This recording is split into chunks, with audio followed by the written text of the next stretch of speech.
Buni, mimi mzee wako niko stendi hapa Kange. Nimefika muda mrefu sana. Kila tukipigia simu yako wewe haipatikani. Sasa imepezekana, njoo haraka sana uje unipokee hapa. Mzee gani, kwani wewe una wazee wangapi? Namba ya simu achana nayo. Nimekuambia mzee wako nimekuja uje unipokee. Sawa? Changamka, fanya haraka. Haya, nakusubiri hapa.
No.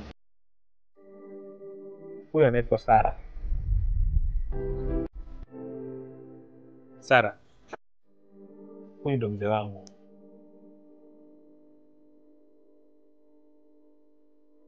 Mama, umeolewa? Ndio mzee.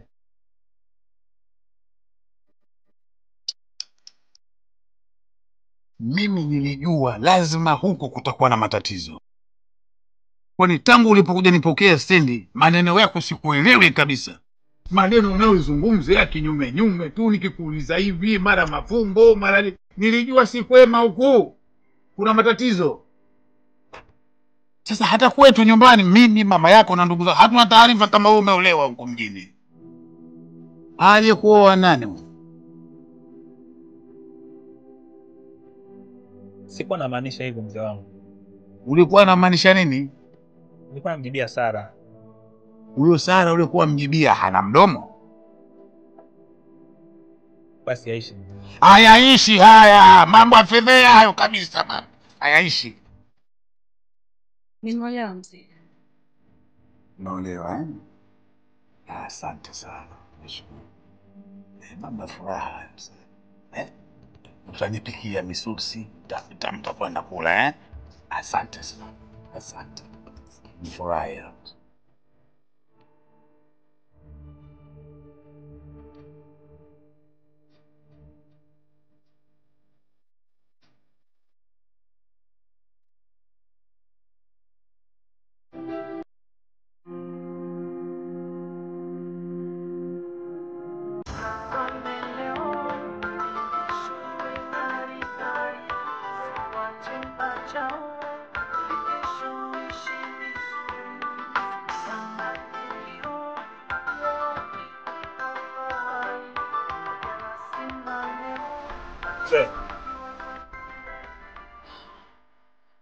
Samahani, naomba nikuulize. Hivi unakuja mjini bila kunipa taarifa?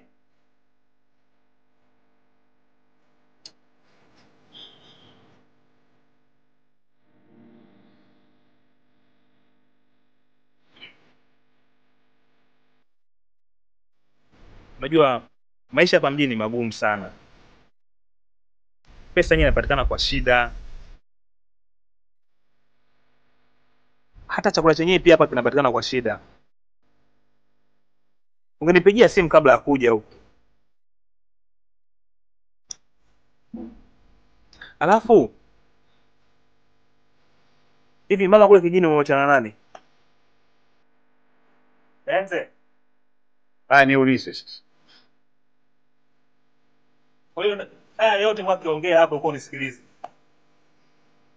Kwani uliponiomba kwanza uniulize, nilikuruhusu uniulize?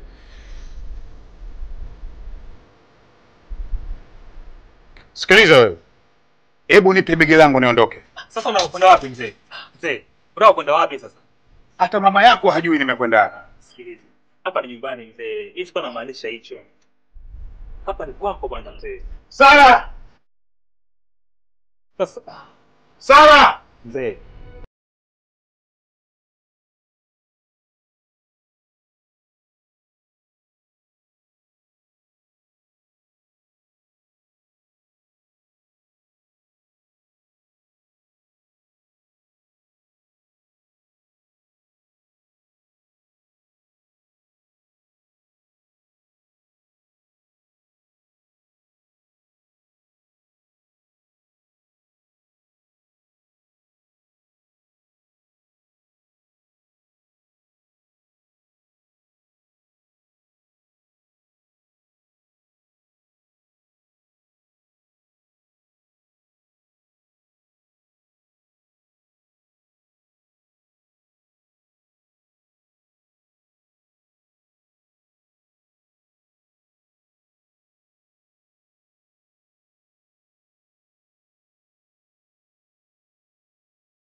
Ulijuaje kama mimi nimekuchungulia?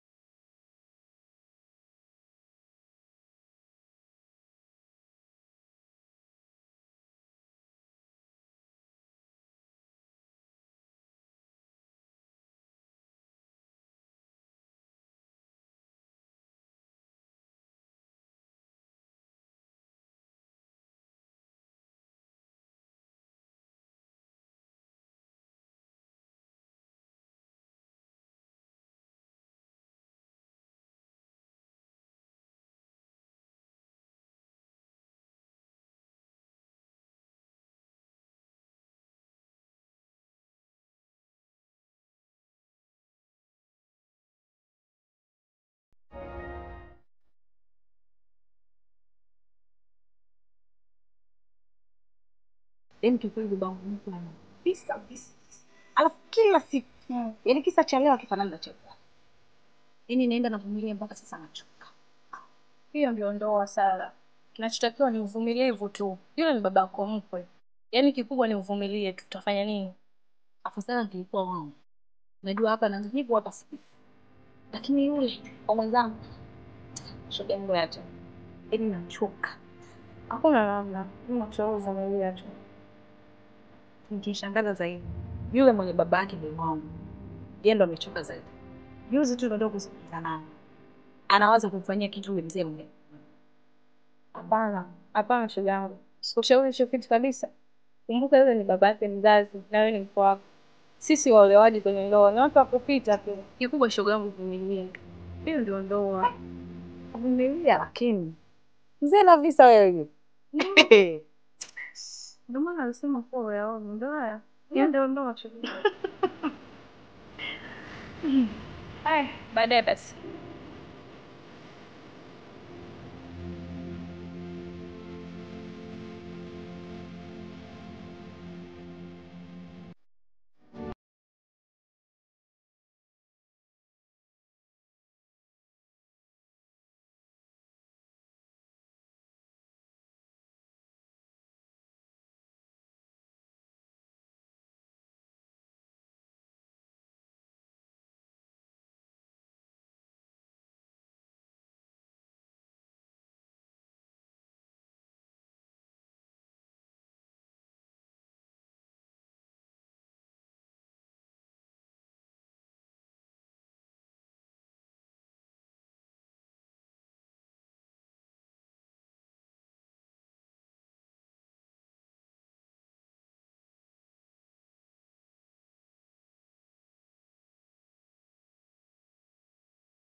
Leo nina furaha si mchezo. Yaani furaha ni kifani. Kamata kwanza hivi. Shika hivi. Kamata hivyo vitu. Kamata na hii hapo. Hiyo kitu nakwambia leo si mchezo. Alafu huu mchele huu. Hawa ni samaki. Kamata huko. Changanya na hii kitu. pika kitu cha pilau. Nina furaha leo mke wangu, sasa sikwambie mtu.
Ona inaruka.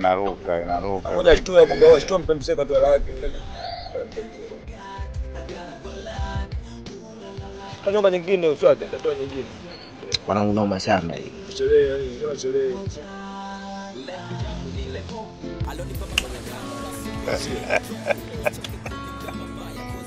Ya leo dawa kweli. Unaona? Imetoka Njombe hii. Hii hapa. Oh, hiyo skanga kutoka Kabulu.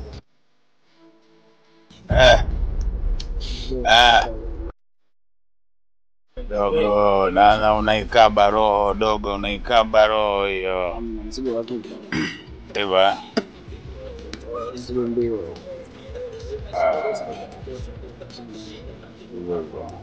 Ah.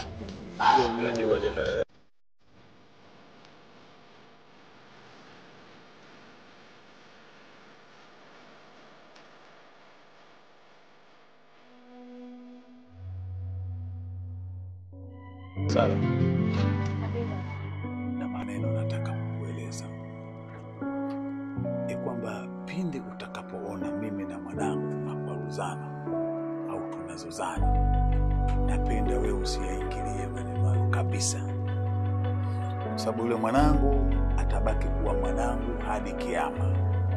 Kaa kando kabisa, ila kama ni mazungumzo ya kuchekesha haya nini na wewe upo, basi unaweza kaingia, tuweza tukajumuika pamoja tukawa tunachekeshana, tunazungumza mambo ya furaha, sawa maana sio kaelewana vibaya na wewe au kabisa na wewe kwa mambo ambayo hayakuhusu. Usielewe vizuri.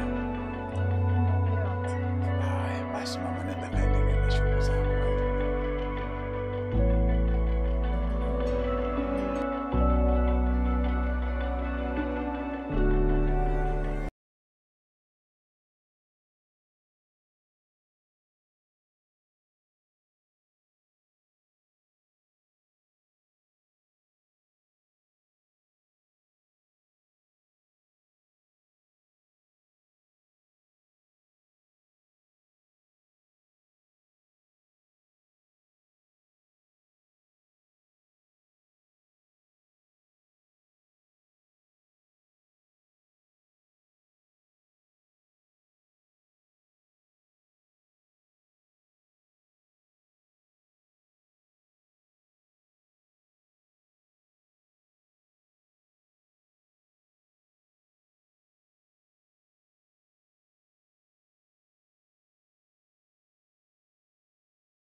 Shemeji, pole sana mama wewe. Hili tatizo kubwa sana. Pole sana. Mimi nilifikiria kwamba labda shemeji, yeye ndio mwenyeji ndio wa kijiji. Maana ni muda mrefu sana kwa kweli.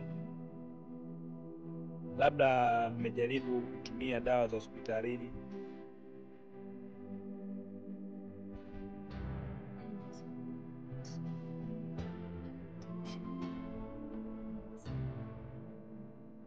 Ni shemeji, hapa kila kitu kitaenda sawa.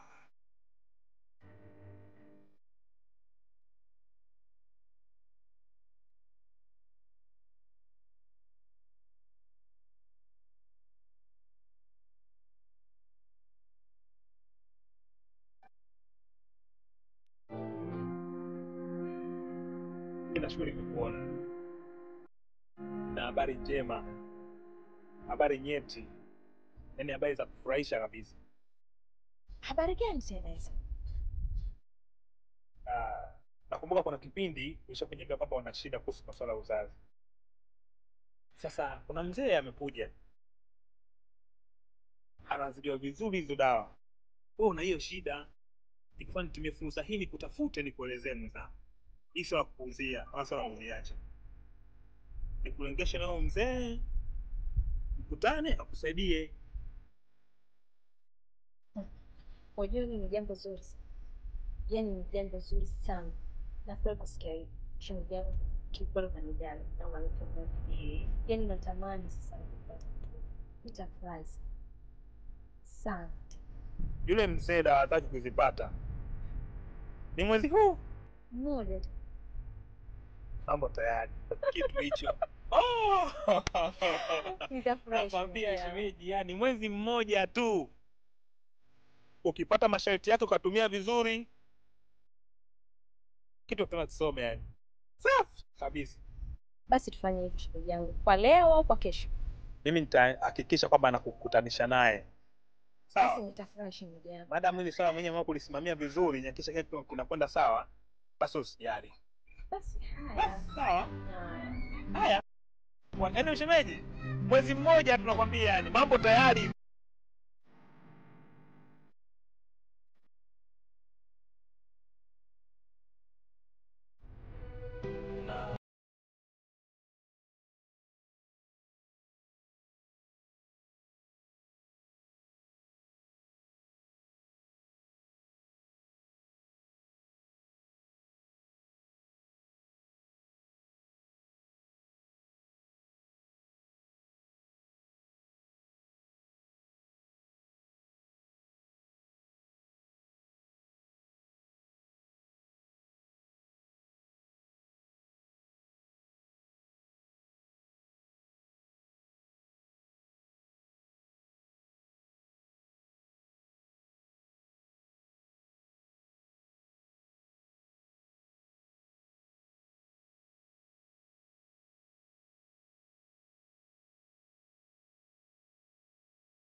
Aswa Mke wangu huyu mimi, mke wangu mimi. kabisa. Labda nikuulize bwana Guni. Tumeshachoka kuheshimiana. Kweli basi hata mimi nakuheshimu. Nisingeweza kukwambia maneno kama haya. Kiukweli, mimi imeniuma. Nikasema si vyema niache kama yalivyo. Na moto huu uliokuwa nao basi nikuelezea hapa ili wewe uyafanye kazi. Mimi nasema hivi, kama ujio wako ni kuja kunisalimia, nisalimie, lakini kama umekuja na lingine, ungeweza kuwaza ukazungumza. Kwa sababu mke wangu huyu ninamfahamu mimi takriban mwaka wa 10. Sijawahi kusikia chembe ya jambo kama hilo siku moja. Lakini sasa leo hii kwako inakuwa mara ya kwanza. Mimi sina jambo jingine zaidi ya hili. Boka, nimeona ni vyema kabisa nisiache kama lilivyo ile swala. Basi likiwa na moto wake hivi hivi nije nikuletea ukalifanyie kazi. Maana yangu ni kwamba nina asilimia nyingi sana na mke wangu tangu tumeoana. Zaidi ya takriban miaka 10 na kitu. Lakini swala hili kwako sijawahi kusikia hata siku moja. Na wala sija kuona dalili zote tukiwa ndani. Boka, nimemshuhudia shemeji kwa macho yangu mawili asiyokuwa hata achebe usingizi. Kwamba yule mzee anamshika hivi. Kuna nini tena sasa hapo? Sasa wewe kama utakaubishe, Boka endelea kubisha. Unaweza kunipa ushahidi wowote ama kunipeleka mahali alipo? Yaani sio muda kuchelewesha. Hata kama sasa hivi nataka tutoke.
Mzee! Simama!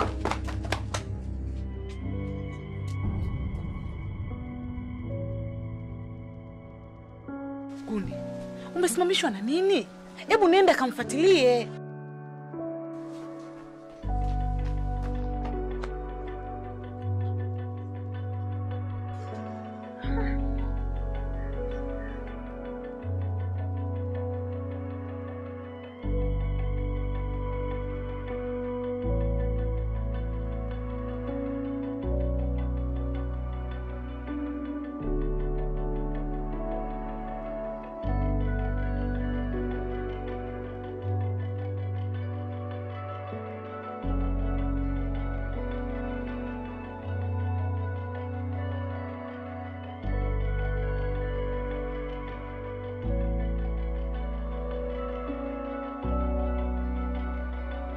Unajua ni rafiki yangu wa siku nyingi sana.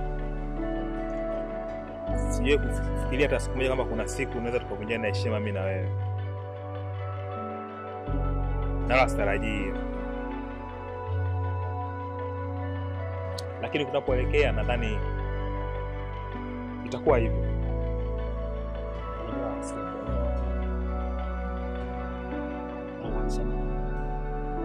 Unajua yule mzee mlikuwa mkimfukuza, mimi ni mzee wangu kabisa. Yule mzee sisi ambaye tunamtafuta? Huyo. Ni mzee wako kivipi? Yule ni babangu. Babako kabisa? Mimi ni mzee wangu kabisa. Ni babangu. Hivi unajua kwamba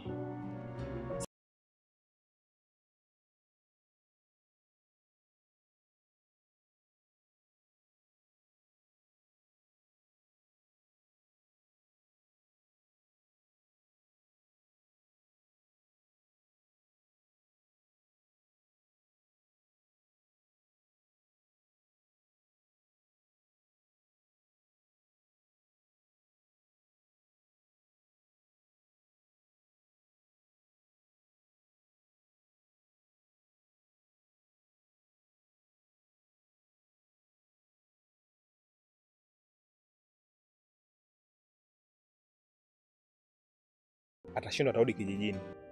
Lakini mimi sikufikia kama angefikia huku.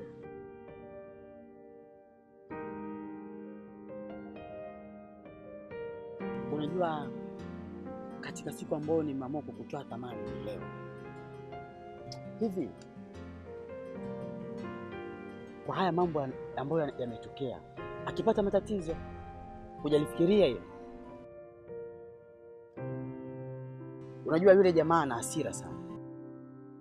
Yaani sikufichi, sisi ndio tumeamua kulivalia hili swala njuga. Ndio maana tukamwambia atulie. Sasa kweli, kwa sababu yote hayo umeyataka wewe. Tena rafiki yako ndio nimemwona analikazania sana hili swala yani. Ndio analisimamia sana yule mwenzako. Ni haki yake. Kwa sababu sisi tumepewa maagizo tu. Sasa Gaddafi, nikwambia kitu kimoja rafiki yangu. Sawa. Mimi nakuomba unisaidie kitu kimoja. Sawa, kitu gani? Naomba mwachane hili swala. Swala cheni. Na mimi naamini kwenye hilo utanisaidia, maana hakuna mtu mwingine yote akunisaidia kwenye hicho. Naomba Gaddafi, usimamie hili swala lisifanyike, lisimalizishie hapa hapa. Ishie hapa hapa.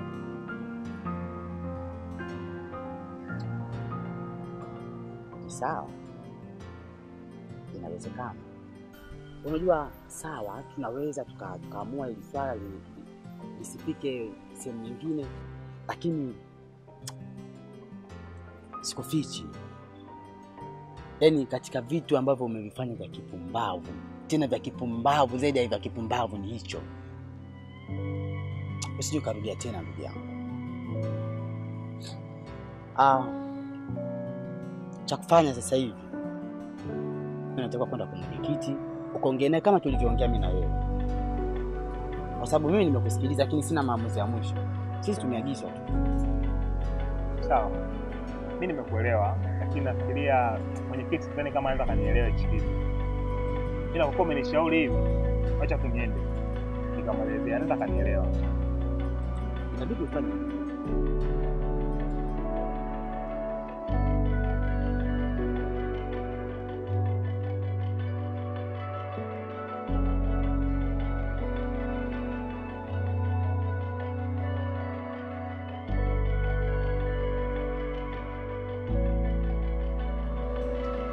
Masikini mzee wangu, nimempoteza bila hatia, nimemkosea sana.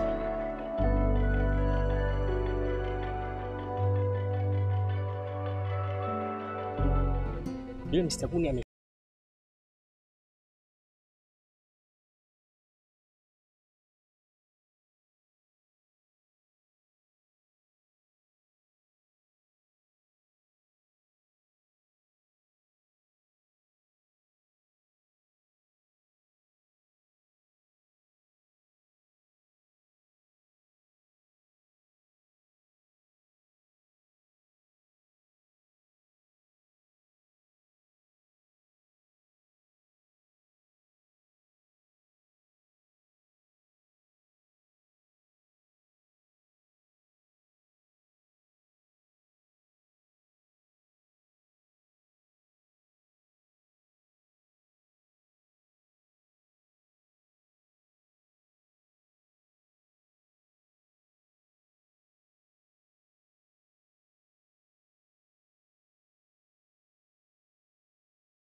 Naam.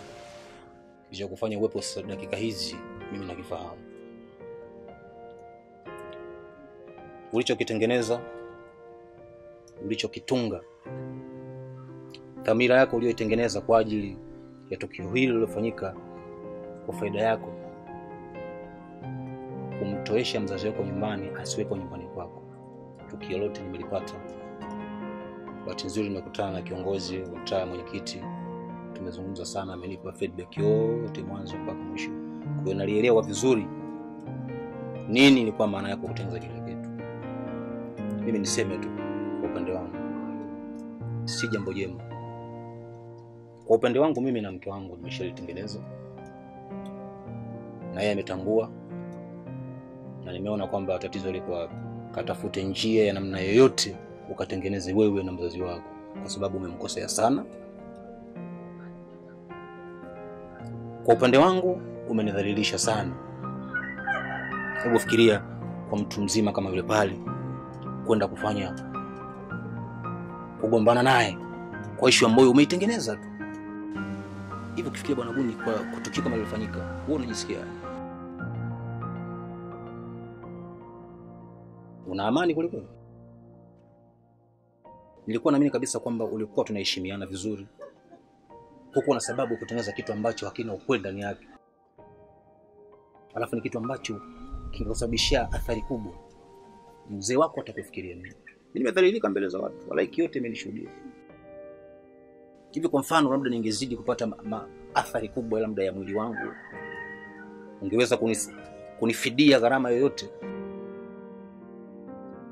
Usingeweza kurudisha gharama yangu. Lakini pamoja na kukusamehe na kuyasahau yote, mahusiano yako wewe tena ya ukaribu na mke wangu ninayastopisha kuanzia leo. Bwana Mboka, mimi nakiri makosa yangu. Mwenye masikio na akasikia ushauri akasonga mbele. Asiyekubali kufundishwa huwa anajidharau mwenyewe, na wala kweli haiko moyoni mwake. Anayekubali maonyo upata busara. Aendelee kwa unyofu huenda salama, ila apotoshe njia zake atajulikana tu. Mimi naomba nichukue nafasi hii kuomba msamaha. Nakiri kwa kinywa changu kwamba nimekukosea sana. Naomba unisamehe. Sitarudia tena. No. Ninamaanisha hivi. Sihitaji ukaribu wa namna yoyote tena pamoja na mpango karibu na mke wangu, ili maisha yaendelee kuendelea kama kawaida.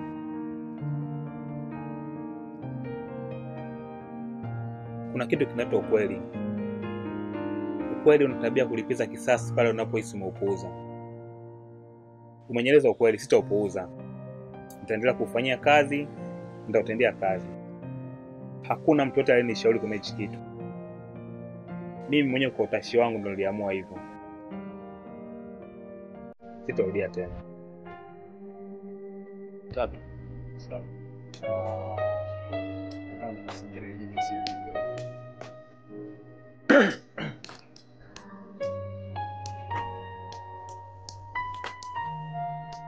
Mara ya kwanza unakuja ya kuelezea matatizo yako zako ulizo nazo, sawa sawa. Nilitokea nilitamani kukusaidia, lakini kutokana na mazingira nikaona hayatakufaa wewe kufanya kazi. Lakini jitahidi kufanya na kama hivi, lakini nilijua kabisa mwisho wa siku kwamba itafika tu utaweza kufanya kutokana na mazingira. Kazi ziko ngumu sana na umri wako jinsi wewe ulipo sasa hivi. Kwa hiyo sasa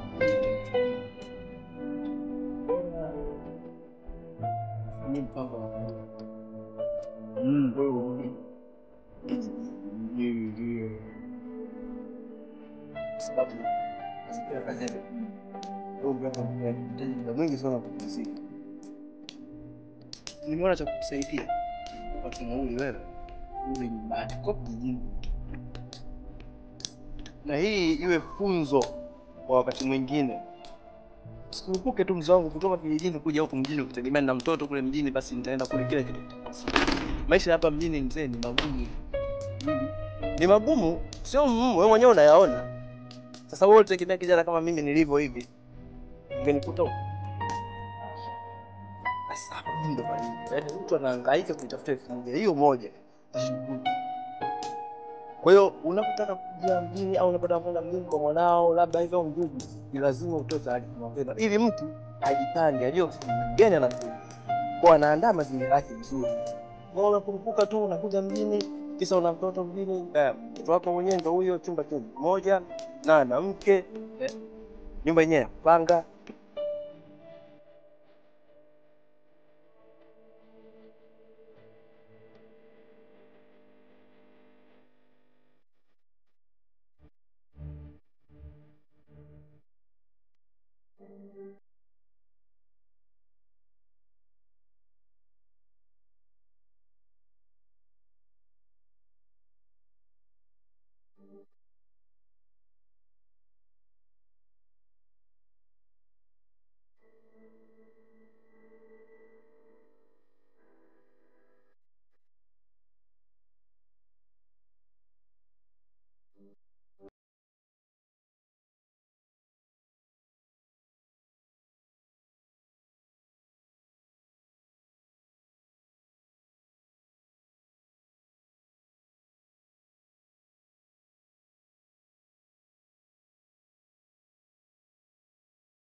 Kweli mambo ulifanyia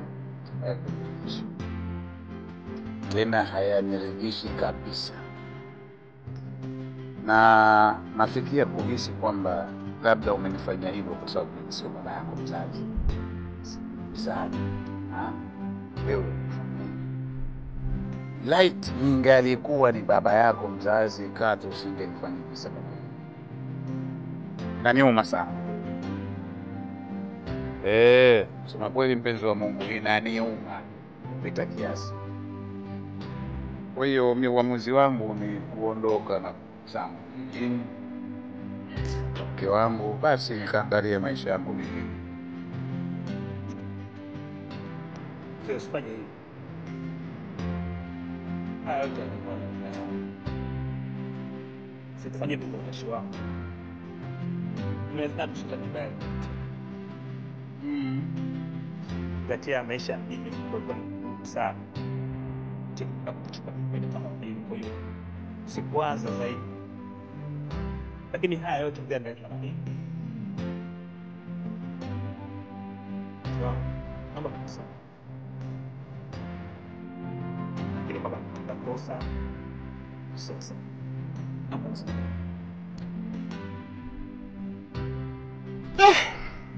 Tia. Leo msema Bakunde ndani. Sijui kwa Benza. Visa ulivyonifanyia ni vikubwa sana. Kiasi kwamba nafikia uamuzi kwamba tolee mkoba wangu mimi nikapande gari nirudi zangu kijijini kwa mke wangu. Nileta mtotoni kama nikujia hapa. Sikupaswa kukuja hapa sasa. Kitu sikie huko. Naomba tena msamaha kwa mara 3. Naomba unisamehe sana. Naomba unisamehe. Nakukosea. Hata mtoto akinyea kiganja chako uweze kukata. Utasafisha na maisha yako. Mimi nimekusikia. Labda useme basi nakusamehe. Lakini mimi kuishi tena hapa kwako itakuwa ni kwa njia safi tu, kwa moyo mmoja, wala sina vikwazo vyovyote. Ila nitakapofika kijijini siwezi kusema uongo, itabidi lazima nikaelezee mbali na hali zenu, lakini na matokeo mbalimbali mamako nitamueleza. Lakini nitamueleza kisha kwamba nimekusamehe. Hapo utakuwa hujasamehe kwa sababu amesamehe kusahau makosa yote. Sasa inakuwaje unasamehe alafu bado unakumbuka mabaya yako? Tuyaache kama hivyo. Sinde kujihadisia hayo mambo mengine. Utanipa aibu, utatia aibu. Umenielewa? Mimi nimekusamehe. Ila nitakapokwenda nyumbani ni wajibu wangu. Nitaulizwa vipi huko ulikokwenda. Nitaelezea jinsi nilikuwa, kama nimerudi, niendelee na maisha mapya mke wangu, lakini hawajambo, endelea na maisha mapya. Alisema nimemsamehe. Basi sawa, mimi nashukuru kwenye hilo kama nisamehe mke wangu. Basi hata kama utaondoka hapa nyumbani basi uondoke kwa wema. Niondoke na wema. Mimi nitaondoka peke yangu tu, wema nitamwacha kwako wewe. Mimi nitaondoka peke yangu. Kama utanisindikiza mwanangu, nitapanda gari hapo, nitakwenda zangu peke yangu. Mimi sikumaanisha wema unayomsema wewe. Nimemaanisha wema. Yaani ukiondoka hapa uondoke kwa furaha na amani. Hayo mengine yote tuachane nayo. Tuishi maisha mapya ambayo tuliishi kule kijijini. Ndio maisha ambayo nahitaji mimi.